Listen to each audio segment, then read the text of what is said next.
Okay. So if you're done with the first part, then let's start with the retirement benefits revision. In retirement benefit, the first benefit is gratuity. So why employer gives gratuity? What is the logic behind giving gratuity? See, in your life, you might, if I consider 60 or 70 years as the lifespan of the assessee, then up to from year to year 25, he struggles, education and then job and all. From 26, please understand, from 26 to 60, highest possible period. 26th year to 60 year, that means period of 35 years, you might give to one particular organization and then you may live for another 10, 15, 20 years depending upon your lifespan. What I'm trying to say, this is post-retirement, this is pre-employment. In pre-employment time is a useless time, post-employment time is the useless time. The youth time or the time when you are energetic, time when a lot of things can be done. Okay, this time you have given to one particular company and obviously that company has grown.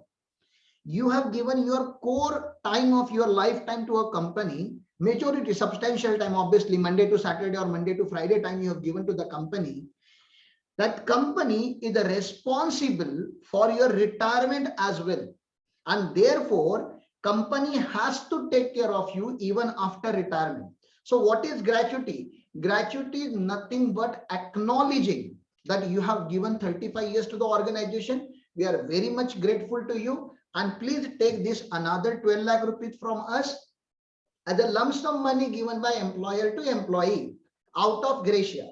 Now, earlier people were not paying gratuity voluntarily. Therefore, Government of India also have made act called POGA, okay, Payment of Gratuity Act. Now, according to Payment of Gratuity Act, if you comply with certain conditions, then gratuity becomes mandatory. Okay, so this is the gratuity. Who gives to whom? Gratuity is a voluntary payment given by employer to the employee in appreciation of the services rendered. That's a gratuity. It's a meaning of gratuity. So gratuity can be of two types. Gratuity during the employment, gratuity at a time of retirement. Believe, mark my word very clearly, gratuity received during the employment is fully taxable even if you are a government employee. Forget about private sector. Even if you are a government employee, gratuity received during the employment is fully taxable without any exception. Gratuity received only and only at a time of retirement can be claimed as exempted under section 1010.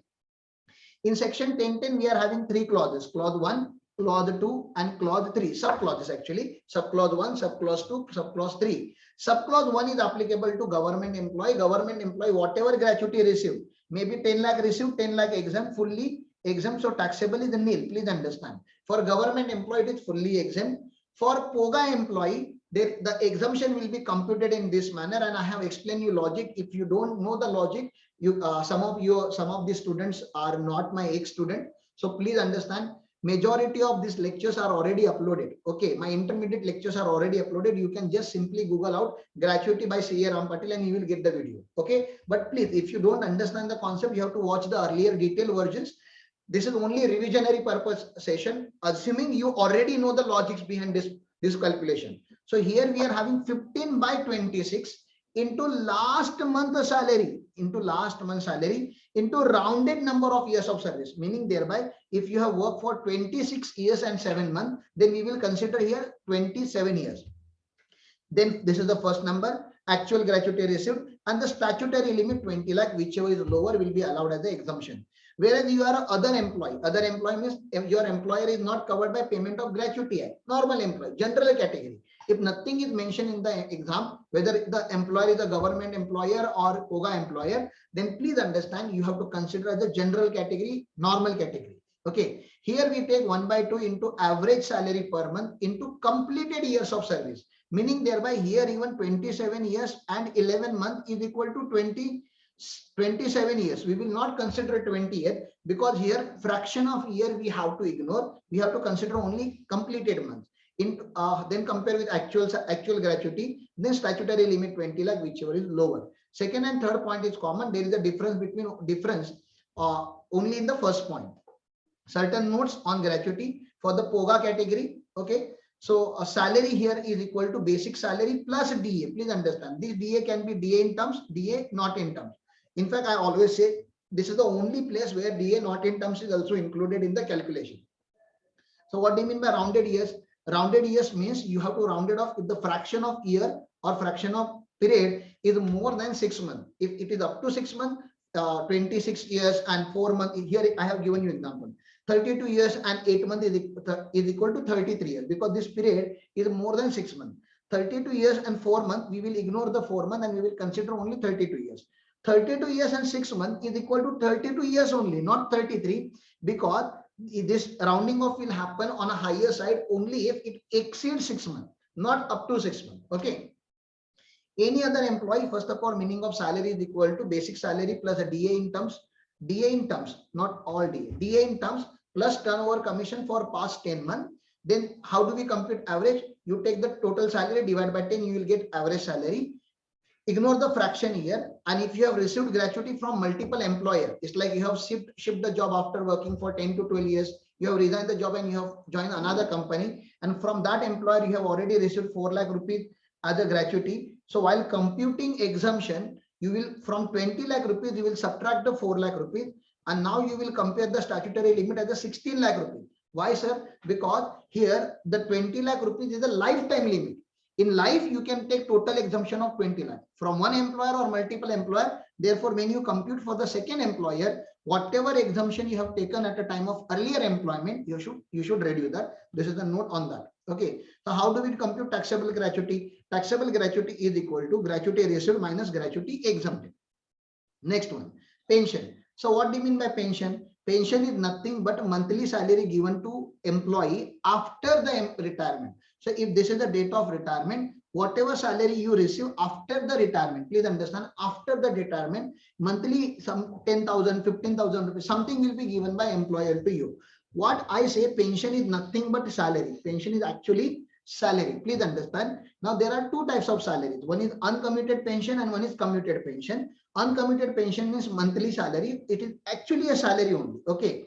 Here it is salary only, salary during the period of retirement. This is fully taxable to all employees. Very, very important, including government employees.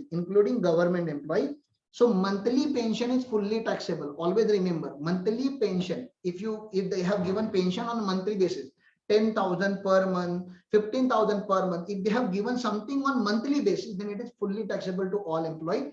Only and only if the lump sum pension is given. If employee has gone and he has commuted the pension, if he has converted the pension into lump sum amount, sometimes somebody admitted in the hospital, or he's constructing the house, or he's buying the land, sometimes he need lump sum money, not on monthly basis. So 60%, 70% of his total lifetime pension will be commuted, and that number will be given in the examination that he has commuted 70% of his pension, which equals to 10 lakh rupees. This number will be given to you in examination. That's a commuted pension. So commuted pension is exempted under 1010A. Again, for government employee, fully exempt. For other employee, that depends on whether the employee has received gratuity or he has not received gratuity. If he has already received gratuity, that means gratuity plus commuted pension to benefit. Therefore, we have reduced the exemption to 1/3. If employee has not received the gratuity, that means he doesn't have a gratuity. Pension is the only source of income for him for lump sum. Therefore, he can take the half. Please understand, he can take the half. So this is how we have to compute the exemption. So how do we compute this full amount of pension? So commuted pension divided by percentage of commutation. So if 10 lakh is given, 10 lakh divided by 70% is equal to the amount, and this amount will be considered here for 1/3 and 1.5 calculation. How do I compute taxable pension? Pension received minus pension exempted. Do not forget to take uncommitted pension after commutation. This is a calculation note that you should be aware of. Okay. Again, I'll take a pause here. If you are having query, please ask.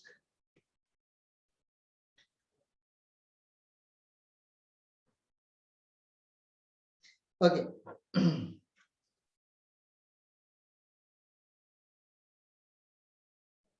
Yes. Coffee is needed, man. Coffee is very important. All right, let's go ahead then. So there is something called leave encashment. What is leave encashment, sir? In cashing your paid leaves. In organization, you get paid leaves. Paid leaves means you can take the holiday from the organization. You can be absent, but your salary will not be deducted, because we all are human beings. Obviously, every day you cannot be in a working condition. So sometime organization will pay you, give you some reasonable holidays, like one extra holiday per month, or total 30 days holiday in a year, 35 days holiday in a year for your personal need. Those holidays you may take, you may not take. If you do not take, then that's a good sign for the organization. Now, how organization appreciate not taking holiday, though you deserve the holiday. So organization gives you salary for unavailed leave. Please understand, organization gives you salary for unavailed leaves. If you have not availed your paid leaves, then you will be paid for that. Now, if you encash this particular leave, that means you are converting into cash during the employment, then it is fully taxable to all employees, meaning thereby government employee, private sector employee. But if you are encashing it at a time of retirement, then it is a good tax planning, because you will get the exemption under section 10AA.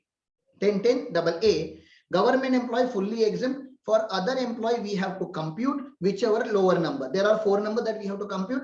Leave credit in months, whatever extra month that was there, into average salary per month. We say maximum 10 months government of India can digest. So 10 months into average salary per month.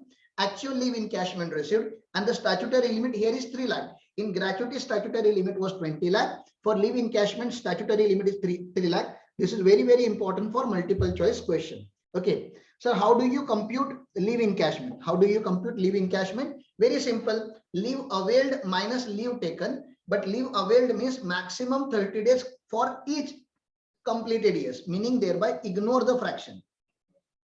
Ignore fraction years. If they have given fraction years, 30 years and 11 months, ignore fraction years. You should take only completed years.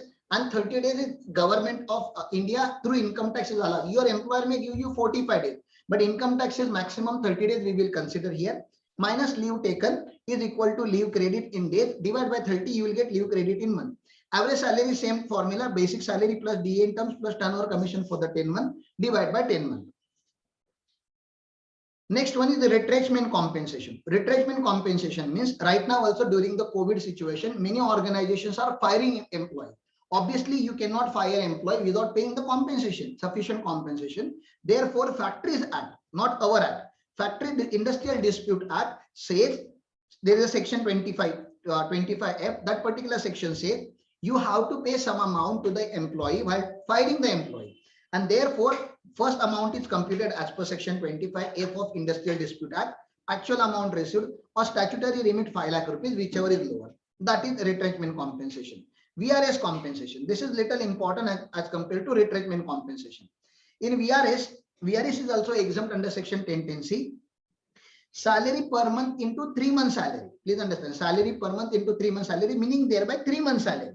Okay, 3 months salary into number of years completed. VRS means just now BSNL has launched VRS scheme. In BSNL, if you have worked for so and so years, you can voluntarily declare yourself as a retired. Okay, your age is 52. Legally, you can get retired as 58. Please understand. So the 4-year employment is pending. You are already old. You are inefficient for the organization. Your salary is very high.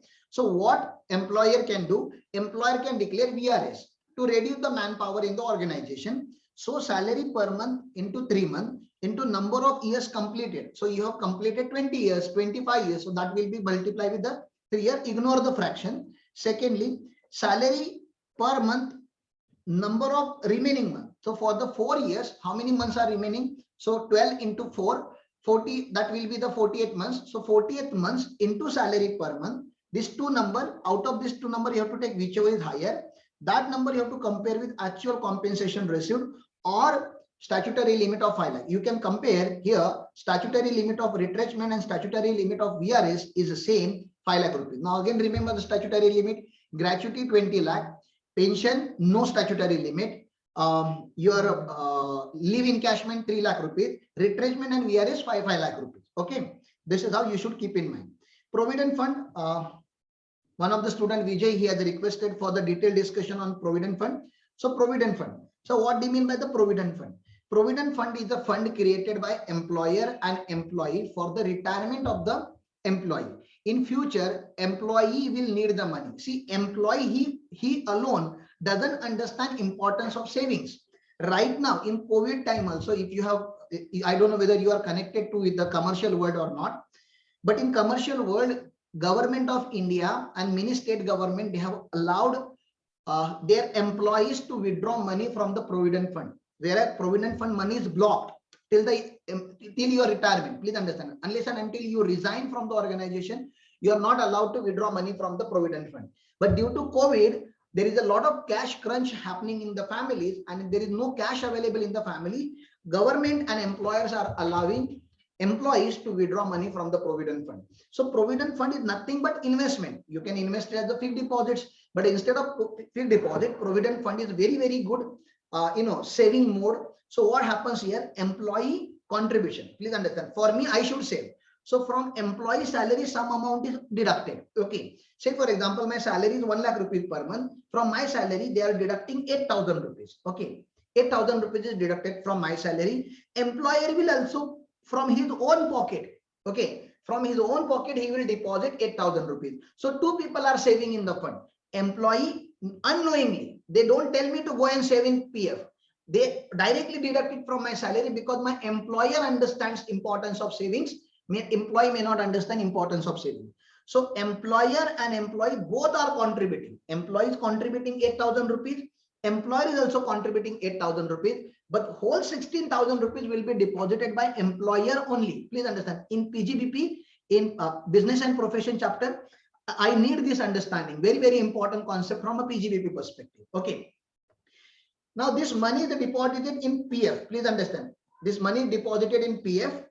Now PF will, generate interest on this. So three savings. Third saving. First saving was done by the employee. Second saving was done by the employer. The third component which is getting contributed to your fund is the interest on that particular contributed amount. So when you retire or when you resign, you get lump sum amount on the withdrawal, and that lump sum amount should be a handsome amount.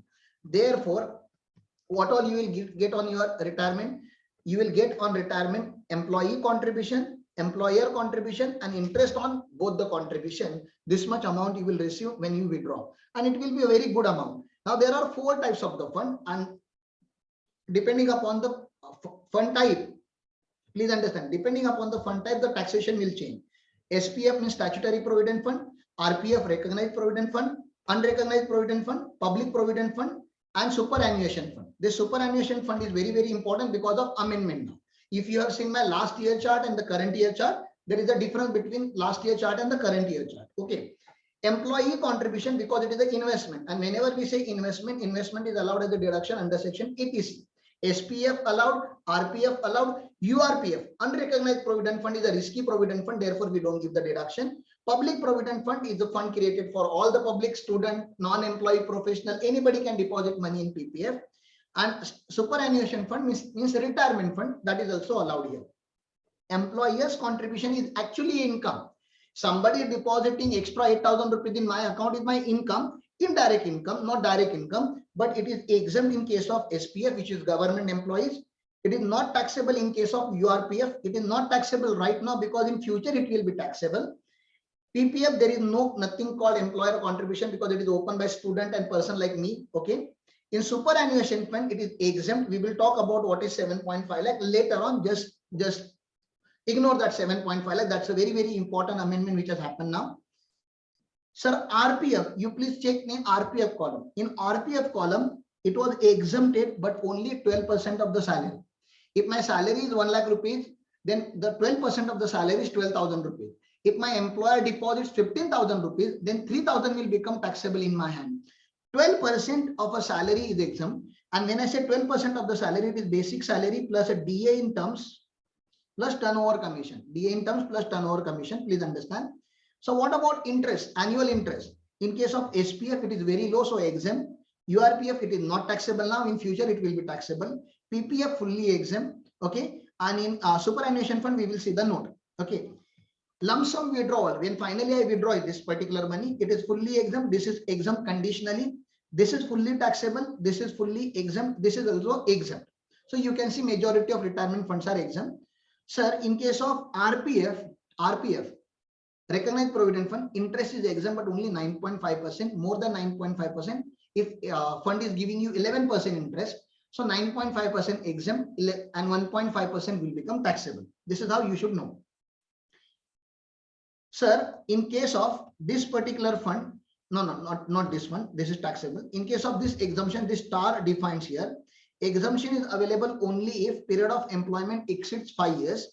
Premature withdrawal from RPF, premature means within a 5 years if you withdraw, it will be taxable in the hands of employee in ordinary situation. Hence, the PF will deduct the TDS under 192A. So there is a linkage to TDS chapter from this point. So that also you have to create here. Now this note is the latest amendment by Finance Act 2020. Very, very important amendment. You imagine what kind of tax planning can be done here.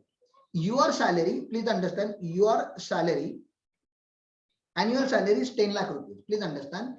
And employer can deposit, employer contribution can be here. Please understand, employer contribution can be here 1.2 lakh rupees. Maximum 1.2 lakh rupees you can enjoy as an exempt. So out of 10 lakh rupees, 1.2 lakh can be deposited. But if somebody is there, okay, his salary is 1 crore rupees. Please understand, if somebody's salary is 100 lakh rupees, 1 crore, 100 lakh rupees, then for him 12% is 12 lakh rupees. Please understand, somebody else who is already earning more than like approximately 1 crore, that means his paying capacity is very high. Somebody who is earning 100 lakh rupees salary is earning 12 lakh rupees exempt income, because the exemption under RPF is a percentile base. This exemption is a percentile base, 12%. And many high rich class employees, directors, CFOs, CEOs of the organization whose salary is 3 crore rupees, 5 crore rupees, 10 crore rupees, they were doing tax manipulation by taking this advantage. Please understand, advantage of this 12% of RPF, they were doing the tax evasion. Therefore, to control this tax planning, or you can say, tax manipulation, what government have said now, very, very, very important, the aggregate amount of deduction, the aggregate contribution in three funds, please understand, in 3 funds: recognized provident fund, new pension scheme, okay, new pension scheme that we will discuss in 80CCD, and approved superannuation fund. 3 fund cannot exceed 7,50,000. The maximum deduction is 7,50,000. This amendment will not impact people who are having salary 10 lakh, 20 lakh rupees, but this will definitely impact to the people who are having salary 1 crore, 2 crore, 3 crore rupees. So this amendment is not for lower segment of the society or mid segment of the society. This amendment is for the rich segment of the society who were taking benefit of 12% of salary. Now that benefit is withdrawn from them. Okay, not withdrawn, it is restricted to 7,50,000. So what if somebody is having salary 100 lakh, now his 12% comes to 12 lakh rupees. So employer has contributed 12 lakh rupees. Now his exemption is restricted to 7.5 lakh. And balance amount, how much is the balance amount? 4.5 lakh is taxable. Not only this 4.5 lakh taxable, year on year interest received, please understand, year on year interest received on that excess amount is also taxable. Any annual accretion by way of interest, dividend, or any other amount of similar nature will be treated as a perquisite to the extent it relates to the contribution referred in above example. Now please understand again, okay, I'll teach you in Hindi also. पहले क्या होता था, 12% तक का क्या होता था, 12% of the salary was exempted.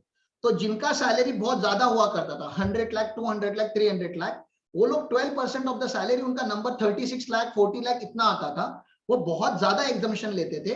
वो एग्जम्पशन रिस्ट्रिक्ट करने के लिए गवर्नमेंट ने बोला अभी 3 फंड में, ठीक है ना, any employer contribution in this 3 fund.